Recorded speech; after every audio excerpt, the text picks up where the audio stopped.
How to add or subtract fractions with unlike denominators. Step 1.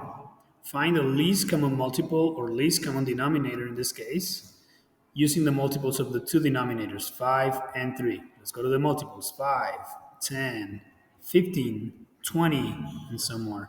Then 3, 3, 6, 9, 12, 15, 18.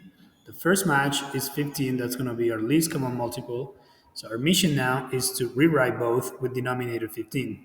To do that, I'm going to multiply this one by 3, up and down, don't forget, and this one by 5, up and down, don't forget. The resulting fractions are going to be 3 15s plus, the next one is going to be by 5, 10 15s. Once we have that, the denominator remains 15 and the numerators are added. 3 plus 10, 13. 13 15s is the sum of 1/5 and 2/3. Join us next time for more. To Teacher Online, boost your talent.